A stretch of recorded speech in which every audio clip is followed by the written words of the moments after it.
తలుపు తీరా.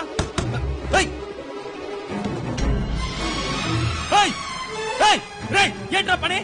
అన్నయ్య క్షమించన్నయ్య, నేను చచ్చిపోతానన్నయ్య, నాకు బతకడం ఇష్టం లేదు. వద్దురా చెప్తావే.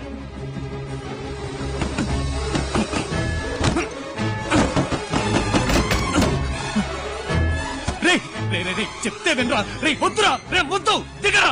రే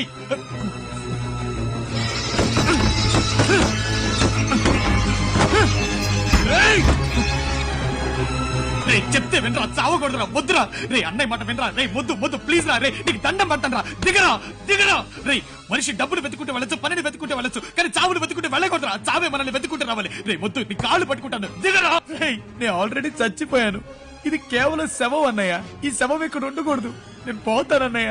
రే ఈ లోకంలో నువ్వు తప్ప నాకు ఇంకెవరున్నారా? ప్లీజ్ రా, చెప్తే వినరా. రే ఊరేసుకుంటే నొప్పి పుడుతుందిరా. ఆ నొప్పి నువ్వు తట్టుకోలేవురా. రే ఆ నొప్పి నువ్వు తట్టుకోలేవురా. రే చెప్తే వినరా. ఏంటన్నయ్య ఇదో నొప్పే, ఆ నొప్పే తట్టుకున్నాను. నాకు అర్థమైందిరా. అన్నయ్య దాన్ని చంపగానే అక్కడే చచ్చిపోయి ఉండేవాడిని, కానీ చావలేకపోయాను. ఎందుకంటే నాకు అమ్మ నాన్న ఎవరు లేరు కదా, నాకు అన్ని నువ్వే కదా అన్నయ్య. నన్ను కంటికి రెప్పలా పెంచి పెద్ద చేసింది నువ్వేగా.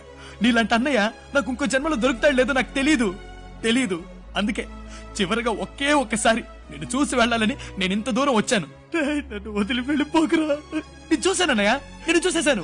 ఈ జన్మకి చాలు, నేను పోతానన్నయ్య, నేను పోతాను. నాకు ఇది వద్దన్నయ్య, నేను పోతాను అన్నయ్య, నేను పోతానన్నయ్య.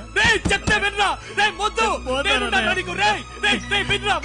రే వద్దు ప్లీజ్ రా. రే వద్దు, నేనున్నాను నీకు. రే వద్దురా.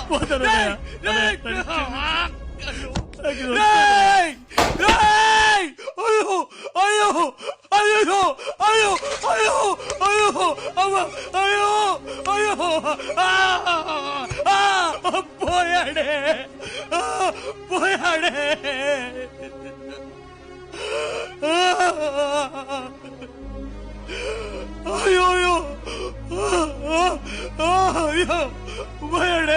అయ్యో పోయాడే.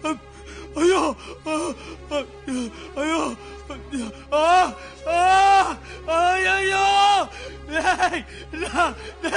నా తమ్ముడు పోయాడు.